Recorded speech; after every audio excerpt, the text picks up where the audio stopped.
News पर आपका। और विजय कौशिक हैं, प्रवक्ता कांग्रेस से हैं। कौशिक जी, आपका भी बहुत स्वागत है प्राइम न्यूज पर। और इसके विजय कौशिक जी, देखिए आप लोग तो संविधान के रक्षक बनते थे। अभी चुनाव से पहले, लोकसभा का चुनाव से पहले आप लोग ढिंढोरा पीट रहे थे, हाथों में तख्तियां लेकर घूम रहे थे और कहते घूम रहे थे कि बीजेपी वाले संविधान बदल देंगे, इनसे अलर्ट रहिए। लेकिन आज आपकी तरफ से पहल की जा रही है, कहा जा रहा है कि जरूरत पड़ी तो संविधान बदल दिया जाएगा। और उधर कर्नाटक में 4% मुस्लिम ठेकेदारों को आरक्षण भी दिया जा रहा है, ऐसा क्यों? देखिए, मैं आपको स्पष्ट कर दूं जी, संविधान की रक्षा करने के लंडे खाने के लिए तैयार है। यही स्थिति हमारे कांग्रेस के राष्ट्रीय अध्यक्ष मल्लिकार्जुन खड़गे जी की है जी। वो संविधान की रक्षा के लिए किसी भी हद तक जाने के लिए तैयार हैं। जहां तक कांग्रेस पार्टी की बात है, तो कांग्रेस पार्टी में कुछ ऐसे तत्व हैं जी, निश्चित तौर पर जो ना तो कांग्रेस पार्टी के संविधान को कुछ समझते हैं और ना ही देश के संविधान को कुछ समझते हैं। तो ऐसे लोगों के बयानों से कांग्रेस का कोई लेना देना नहीं है, पहली बात। दूसरी बात, तो डीके शिव कुमार को आप अलग कर रहे हैं क्या? सर्वोपरि है। ये किसके ऊपर आप बोल रहे हैं? डीके शिव कुमार ने ही तो ये बयान दिया है। उनके बयान से कांग्रेस को अलग कर रहा हूं मैं। उनका बयान क्यों अलग कर रहे हैं? कांग्रेस का बयान नहीं है। क्यों? वो तो इसलिए अलग कर रहा हूं। मुख्यमंत्री हैं कर्नाटक के। अच्छा, सुन तो लीजिए। ठीक है, उप मुख्यमंत्री सही, लेकिन उप मुख्यमंत्री की भी एक निजी लाइफ है। हो सकता है उनके व्यक्तिगत नजरिए से उन्होंने कोई बयान दे दिया हो, लेकिन पार्टी की विचारधारा क्या है? अगर उस विचारधारा को निचले स्तर तो अगर इस तरीके के बयान दिए जाते हैं जो कांग्रेस को सही नहीं लगते हैं और इतना बड़ा नेता अगर बयान दे रहा, तो उसके ऊपर कार्रवाई अभी तक क्या की गई आप लोगों की तरफ से? देखिए, निश्चित तौर पर पार्टी में इस तरह का प्रावधान है कि पार्टी नीतियों के खिलाफ बोलने के कारण अथवा संविधान बदलने जैसे बयान जिनको लेकर हम खुद भाजपा को घेरते रहे हैं, उनमें जो लोग अपने बयानों से पार्टी को कटघरे में खड़ा कर रहे हैं जी, उनके खिलाफ निश्चित तौर पर कार्यवाही होनी चाहिए। और मैं एक चीज हटाने के लिए रोड जाम कर देते। देखिए, राहुल गांधी जी ने पिछले दिनों गुजरात में कहा था कि गुजरात कांग्रेस में 40-50 जो लोग हैं कांग्रेस के, वो बीजेपी से मिले हुए हैं। और ये डीके शिव कुमार क्या बीजेपी से मिले हुए हैं? आपका कहने का मतलब क्या है? सुन तो लीजिए जी, पहले मेरी बात पूरी हो लेने दीजिए। जी, बोलिए बोलिए। इसी तरह हरियाणा में जो कांग्रेस के अध्यक्ष हैं, उनके ऊपर भी यही आरोप है कि वो भाजपा के साथ मिलकर कांग्रेस के संविधान को और देश के संविधान को कुछ नहीं समझते और उस हिसाब से काम करते हैं। अब डीके शिव कुमार पर भी संविधान के खिलाफ काम करने का आरोप है। तो निश्चित तौर पर हमें पूरी उम्मीद है कांग्रेस के कार्यकर्ताओं को, देश के कांग्रेस कार्यकर्ताओं को, कि राहुल गांधी जी इस पर संज्ञान लेंगे, कौशिक साहब, ये कांग्रेस जा किधर रही है? ये स्थिति आ गई है कि आपके बड़े बड़े नेता जो हैं वो बीजेपी की तरफ रुख कर रहे हैं, तो फिर पार्टी में है कौन? और ऐसी स्थिति बन क्यों रही है? इस पर तो आपको गहन मंथन करना चाहिए। सबसे बड़ी बात यह है कि जो राहुल गांधी जी ने कहा था कि भाजपा के लोग कांग्रेस में घुसाए हैं, वो भाजपा के लोग तमाम पदों पर आसीन होते जा रहे हैं। और कांग्रेस के असल कार्यकर्ताओं को, असल नेताओं को पार्टी से दूर करने का काम कर रहे हैं, उन्हें भाजपा में जाने के लिए मजबूर कर रहे हैं। तो इसमें कोई शक नहीं कि जो आपने मुद्दा उठाया है वो एक सही मुद्दा है। और कांग्रेस पार्टी के अंदर शीघ्र ही इस मामले में एक तगड़ी सर्जिकल स्ट्राइक होने वाली है राहुल गांधी जी के निर्देश अनुसार। उसमें जो लोग भाजपा के एजेंट बनकर भाजपा की मदद कर रहे हैं और कांग्रेस को खत्म कर रहे हैं अपने बयानों से, ऐसे लोगों के खिलाफ एक जबरदस्त कार्रवाई होगी। और मैं ये मानता हूं कि हरियाणा हो चाहे कर्नाटक हो, जो लोग बीजेपी के एजेंट बने हुए हैं और कांग्रेस के कार्यकर्ता को मजबूर कर रहे हैं भाजपा में जाने के लिए, ऐसे लोगों को कांग्रेस पार्टी बाहर का रास्ता दिखाई भेजेगी। और हरियाणा के कांग्रेस अध्यक्ष का भी रहना अब मुश्किल है, उनको भी पद से हटाया जाएगा। कभी आपने उनको बदलने की कोशिश की? अरे भैया, एक जगह बताइए जहां आपने मुगलों का नाम हटाने की कोशिश किया और औरंगजेब रोड का इस देश में क्या काम है? आप बताइए मुझे। सड़कों का नाम बदलने से देश का विकास होता है ना, तो बदल दीजिए। मैं तो कह रहा हूँ ताजमहल का नाम भी किसी हिंदू देवता के नाम पर रख दीजिए, लाल किले का नाम भी रख दीजिए। कि आपको कांग्रेस क्योंकि हम तो देश के की वोट पसंद थी ना। कांग्रेस की देन है इस देश को आर्थिक रूप से स्वावलंबी बनाना, औद्योगिकरण करना, सब कांग्रेस की देन है। कांग्रेस ने जो इस देश में शिक्षण संस्थानों की नींव डाली, परमाणु कार्यक्रमों की नींव डाली, मिसाइल कार्यक्रमों की नींव डाली, ये सब कांग्रेस की देन है, जिसका श्रेय आज मोदी जी लेना चाहते हैं। ये जो मोबाइल और टेक्नोलॉजी की बात कर रहे हैं, जो आप लोग तुष्टीकरण करते हैं। भाजपा के प्रवक्ता जी, आपकी पार्टी भारतीय जनता पार्टी ने केवल हिंदू मुस्लिम करने के अलावा कुछ नहीं किया है। आज देश के ऊपर रिकॉर्ड स्तर पर कर्ज क्रॉस कर चुका है। 225 लाख करोड़ का कर्जा इस देश के ऊपर करने का काम मोदी जी की सरकार ने किया है। 70 साल में ये कर्जा केवल 44 लाख करोड़ ही पहुंचा था, ये बता दूं आपको। इसके अलावा हर मोर्चे पर भाजपा सरकार फेल है। विदेशी व्यापार घाटा हमारा $100 अरब का क्रॉस कर चुका है चाइना के साथ। आज आर्थिक रूप से और कर्जे के रूप से हम चाइना के गुलाम होते जा रहे हैं। ठीक है, मोदी जी केवल देश की जनता को झुंझुना दे रहे हैं और अरे नहीं दे ठीक है विजय कौशिक जी, आप तो कह रहे हैं कि चाइना के गुलाम होते जा रहे हैं। आपके एक नेता कहते हैं कि चाइना को लेकर कहते हैं कि भारत उनको दुश्मन ना समझे अपना।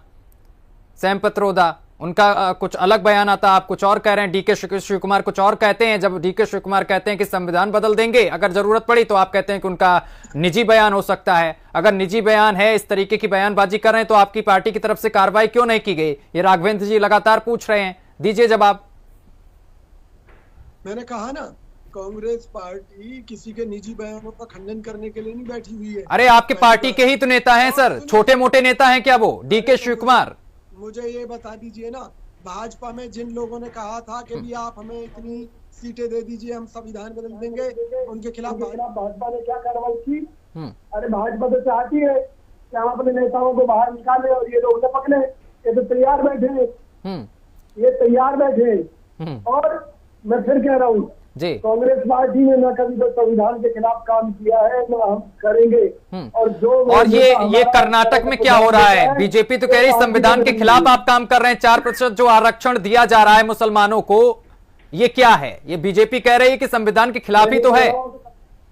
अगर हम मुझे विजय जी एक सेकंड इंटरप्ट कर रहा हूं, माफी के साथ मैं एक सेकंड में रोक रहा हूं आपको। मुझे आप ये बता दीजिए कि जो 4% आप आरक्षण दे रहे हैं कर्नाटक में मुस्लिम ठेकेदारों को, ये किस आधार पर दिया जा रहा है, इसकी जानकारी दीजिए। देखिए, अगर हमारी पार्टी वहां पर संविधान विरोधी काम कर रही है, तो केंद्र की भाजपा सरकार क्या कर रही है? हमारी सरकार को बर्खास्त कर दे। नहीं, मुझे आप ये बताइए किस आधार पर दे रहे हैं, फिर मैं आगे बढ़ूंगा। देखिए, आधार बताइए। वहां क्षेत्रीय आधार पर जो समस्याएं हैं, उसके चलते जो बात कांग्रेस पार्टी की सरकार के सामने आई, उन्होंने उस आधार पर मुस्लिमों को उनकी भागीदारी देने का प्रयास किया है। राज्य स्तर पर इस तरह के नियम बदले जाते हैं, इसमें बुराई क्या है? अगर कल को हिंदुओं के कोई दल वहां पर जाएं और वो कहें कि जी हमें ये सुविधा चाहिए, तो कांग्रेस पार्टी देगी। सबकी सुनना हमारा फर्ज है, और जो जायज है उसे हम करते हैं। और अगर ये संविधान विरोधी है, तो मोदी जी हमारी सरकार को बर्खास्त कर दें। इस आधार पर सरकार बर्खास्त हो सकती है कि अगर हम कोई संवैधानिक रूप से गैर संवैधानिक कार्य वहां पर करते हैं। तो मैंने आपसे ये नहीं कहा कि वो बीजेपी से मिले हुए हैं, मैंने ये कहा कि कांग्रेस में कुछ लोग बीजेपी से मिले हुए हैं। और इस बात सवाल तो मैंने डीके शिव कुमार को लेकर आपसे पूछा था, और फिर अगर आप उसके बाद इस तरीके की टिप्पणी करते हैं तो इसका क्या श्रेय जाता है? मैंने ये कहा कि भाई ये उनका निजी बयान है, और निजी बयानों के स्पष्टीकरण के लिए कांग्रेस नहीं बैठी है। अगर उन्होंने कोई संविधान विरोधी कोई कार्य किया है, तो केंद्र सरकार को भी हक है कि वो उनके खिलाफ कार्रवाई कर सकती है, करे। तो आपके पार्टी के नेता हैं, आप कार्रवाई करिए। आपके पार्टी के नेता हैं, आप कार्रवाई करिए। आप तो संविधान को लेकर सड़कों पर आए, खूब प्रदर्शन किया, खूब हुआ खूब सड़कों पर, तो आप कार्रवाई करिए। अगर आपके इतने बड़े नेता इस तरीके का बयान दे रहे हैं, वो कह रहे हैं कि अगर हुआ तो संविधान हम बदल सकते हैं, अगर वक्त आया ऐसा कुछ हुआ, अगर इस तरीके के वो बयान दे रहे हैं डीके शिव कुमार, तो आप लोग कार्रवाई क्यों नहीं कर रहे हैं? आप शांति से क्यों बैठे हुए हैं? देखिए, पार्टी में एक सिस्टम है, पार्टी संविधान के मुताबिक चलती है। इस मामले में जो भी कार्रवाई क्या सिस्टम है सर? संविधान के मुताबिक ये पार्टी चल रही है, ये कौन सा सिस्टम है? अगर सुनिए, सिस्टम ये है कि अगर हमारे किसी कार्यकर्ता ने, नेता ने संविधान के खिलाफ कोई कार्य किया है तो सरकार का फर्ज है कि वो उसके खिलाफ मुकदमा दर्ज करे। और अगर सरकार अपने कार्य में फेल रहती है और कांग्रेस के कार्यकर्ता हमें शिकायत देते हैं कि भाई अमुक नेता जो है गठबंधनबाजी कर रहे हैं, तो पार्टी उनसे स्पष्टीकरण मांगेगी और अगर सहमति नहीं होगी तो उनके खिलाफ कार्रवाई। तो अभी तक स्पष्टीकरण क्यों नहीं मांगा गया? इसका मतलब कि आप लोगों को सही है बयान लग रहा है उनका? शिकायत आएगी, शिकायत आएगी। पूरे देश में ढिंढोरा पिट गया है, हाहाकार मचा हुआ है, बीजेपी के बड़े बड़े नेता आपको घेर रहे हैं। अब और कौन सी शिकायत चाहिए आपको? कौन शिकायत लेकर आएगा आपके पास? सुनो, आपने माना है ना बीजेपी में हाहाकार मचा हुआ है। बिल्कुल बिल्कुल। इस बयान के बाद लगातार बीजेपी आपको घेर रही है और इसके बाद भी आप शिकायत का इंतजार कर रहे हैं। आपकी पार्टी की तरफ से ना कोई बयान आ रहा है, ना उसको लेकर कुछ कहा जा रहा है, और आप यहाँ पर कह रहे हैं सिस्टम के आधार पर, संविधान के आधार पर हमारी पार्टी काम करती है। जिन्होंने देश को कहीं की स्थिति में नहीं छोड़ा, महंगाई के मुद्दे पर, बेरोजगारी के मुद्दे पर, प्रदूषण के मुद्दे पर, साफ पानी के मुद्दे पर, शहरों की सफाई के मुद्दे पर कहीं भी देश को नहीं छोड़ा है, तो उन लोगों को जवाब हम अपने तरीके से देंगे। और अगर वो लोग परेशान हैं तो कोर्ट चले जाए। आऊंगा, राघवेंद्र जी पूछ रहे हैं कि 4% आरक्षण आप देंगे कहां से और किसका छीन कर देने वाले हैं? इसका भी जवाब दीजिए। इसका भी सिस्टम तैयार किया गया होगा ना? आप कह रहे हैं सिस्टम के आधार पर चलते हम लोग हैं। हमें जो जानकारी है उसके चलते सरकारी ठेकों में आरक्षण दिया है। बिल्कुल, हाँ, आ रहा हूँ नितिन जी। ठीक है, तो सीधी सी बात है, जो सरकारी मापदंडों पर खरा उतरेगा और उसमें जो योग्य लोग होंगे उनको आरक्षण है काम करने के लिए, जॉब में है एक तरीके से। और जॉब में आरक्षण की बात हरियाणा की भाजपा सरकार भी कर रही है, दिल्ली सरकार भी करती थी कि दिल्ली के निवासियों को उसमें आरक्षण हो। ठीक है, तो अगर हम सबका साथ और सबकी भागीदारी लेकर चल रहे हैं कर्नाटक में, तो उनके पेट में दर्द क्यों है? मेरी बात सुनिए। जैसे कि सुनिए मेरी बात सुनिए। जैसे कि मुस्लिम बेटियों की शादी होती है तब आपकी तरफ से उनको आर्थिक सहायता दी जाती है, इस तरीके का कोई काम किया गया क्या? बिल्कुल, हमारी कर्नाटक सरकार गरीब बहन बेटियों की शादी में भी मदद करती है। किसकी करी है? क्या मदद की जाती है? क्या ये इस तरीके से नहीं विजय जी, आंकड़ों के आधार पर चलिए। जैसे कि 50,000 जिस तरीके से मदद की जा रही है, आधार पर चल रहा हूँ। ये भाजपा के प्रोपेगेंडा में मत फंसिए भाई, किसी को कम किसी को ज्यादा, सबकी अपनी अपनी परिस्थिति है। मदद तो सबकी हो रही है ना, ये हिंदू बच्चियों की मदद नहीं हो रही। वही तो मैं पूछ रहा हूँ सर, वो बता दीजिए आप। वही राघवेंद्र जी पूछना चाह रहे हैं, वही नितिन जी पूछना चाह रहे हैं, वही पूरा देश पूछना चाह रहा है, हमारे लाखों व्यूवर पूछना चाह रहे हैं कि आप कर क्या रहे कर्नाटक में हैं। तो मैं बताते रहा हूँ, बताइए। मैं आपको एक बड़ी सीधी सी बात बता रहा हूँ, हमारी पार्टी वहाँ पर 36 बिरादरियों के विकास और उत्थान के लिए 36 बिरादरियों को रहेंगे कि 36 बिरादरियों का विकास हो रहा है, उत्थान किया जा रहा है, उनको आगे बढ़ाया, किस आधार पर बढ़ाया जा रहा है? शिक्षा के क्षेत्र में बढ़ा रहे हैं, कहाँ से आप उनको आरक्षण दे रहे हैं, क्या कर रहे हैं, ये बताइए।